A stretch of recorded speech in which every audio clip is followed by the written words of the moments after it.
लक्ष्मण वो भौजी कैसे सुतई हो? कैसे हो? सुना सुनावा। टांग पसार कोरी सुतई दुआरे, तेल लगाई कमकौआ ना। टांगे पसार कोरी सुतई दुआरे, तेल लगाई कमकौआ ना।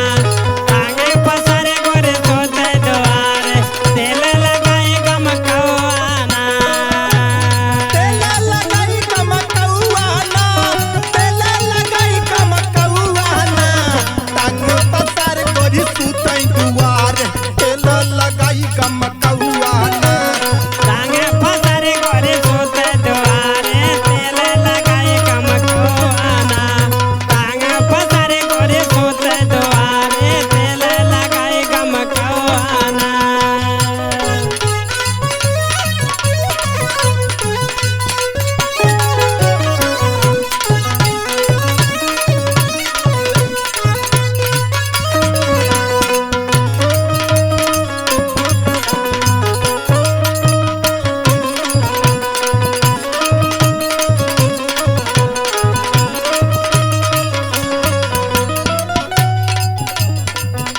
और सुना ये भैया, सुनावा। कुकुर बिलार सुंघी सुंघी हो जान, तबो यहीं पे सुतईनी।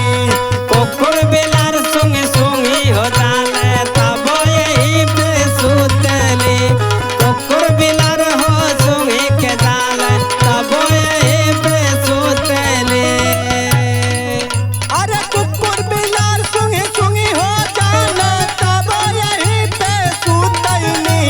चाटन लगे आई गोड़ा बिगौआ, तेला लगाई कमकौआ ना।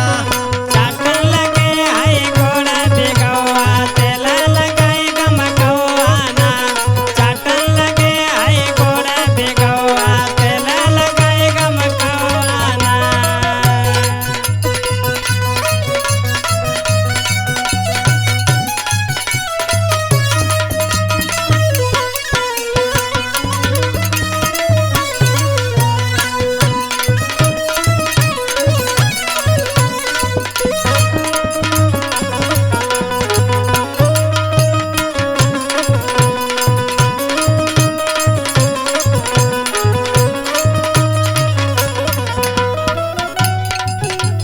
नैहर जाए के कई तैयारी, साड़ी है पहनी झलकौआ ना।